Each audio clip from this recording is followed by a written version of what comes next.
कर्ज लेकर शादी में बड़े बड़े चमत्कार टेंट और बारात में 20-20 गाड़ियां, डीजे, ताशे और ढोल बजाने से आपको कोई अंबानी और अडानी नहीं समझेगा।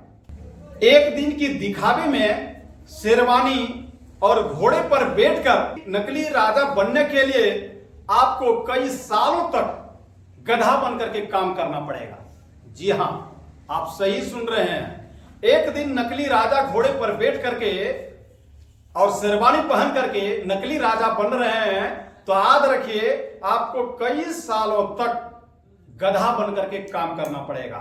एक चिरंतन सत्य है। इसलिए मेरा कहने का मतलब है कि दिखावे में जिंदगी ना जिए, दूसरों को देख करके कोई भी कार्य ना करें और कर्ज लेकर के शादी हो, श्राद्ध हो या जो कोई भी कार्य हो वो आप काम नहीं करें।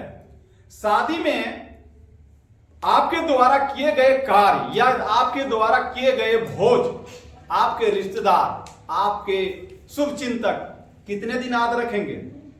ज्यादा से ज्यादा 10 दिन, 15 दिन और ज्यादा से ज्यादा महीना दिन।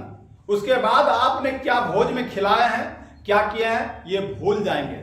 इसलिए दिखावे की जिंदगी में मत जिए। एक दिन की शादी में लाखों लाख खर्चा कर देंगे, लेकिन याद रखिएगा एक दिन की खर्च जो आपका EMI गिरेगा ना, वो आपको कई सालों तक याद रखवा देगा। याद रखिएगा, आप याद नहीं रखिएगा तो आपको कई सालों तक इसका खमियाजा आपको भुगतना पड़ेगा। विवाह और शादी समारोह आप इतना सरल कर दीजिए, साधारण कर दीजिए, ताकि जितना चादर है उतने पांव पसारिए। ये कहानी वाली इसी के अनुसार आप चलिए। अगर जीवन में तनाव मुक्त जीवन जीना है तो आप कर्ज लेकर के न शादी, विवाह या भोज, किसी तरह का भोज में आप खर्च ना करें, और नहीं तो आपको जिंदगी भर टेंशन में आप जिएंगे और आपको कई सालों तक इसका खमियाजा को भी भुगतना पड़ेगा। दिखावटी दुनिया से बाहर निकलिए और समाज को एक पैगाम दीजिए। अगर भविष्य में तनावपूर्ण जीवन जीना है तो कर्ज लेकर घी पीना बंद कर दीजिए। यानी इसका मतलब है कि कर्ज लेकर आप कोई भी दिखावे वाले जैसे झाड़बत्ती, टेंट, ताशा पार्टी, ढोल नगाड़ा और कई तरह का आइटम आप देखा देखी खिला रहे हैं, प्रतिष्ठा में खिला रहे हैं कि फलानमा क्या कहेगा, चिलनमा क्या कहेगा। तो वैसे वाली जिंदगी से आप खुद आप गड्ढे में गिरेंगे। खाने वाले को क्या है, खाने वाले तो खुशी से खाएंगे। समाज में एक संकल्प जरूर लेना चाहिए कि दहेज वाली बहू हम ना लाएंगे और दहेज वाली बेटी भी हम नहीं देंगे। दहेज प्रथा को रोकना ये हम सब की ये जिम्मेदारी है।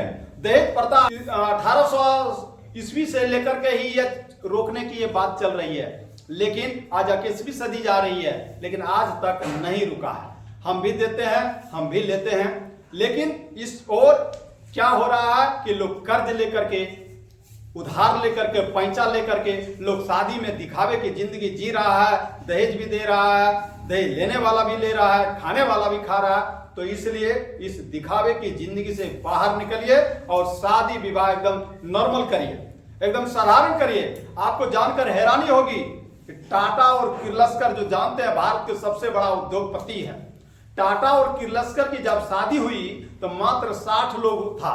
30 लोग टाटा के तरफ से और 30 लोग किर्लोस्कर के तरफ से।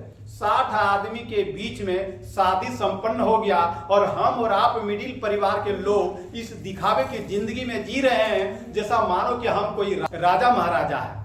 तो इस दिखावे वाली जिंदगी से बाहर निकलिए और इस कर्ज के जाल से मुक्ति होइए। तो चलिए, इस संदर्भ में आप सबका क्या राय है, हमें रहेगा आपकी प्रतिक्रिया का बेसब्री से इंतजार। मिलते हैं नेक्स्ट वीडियो में, तब तक के लिए जय हिंद।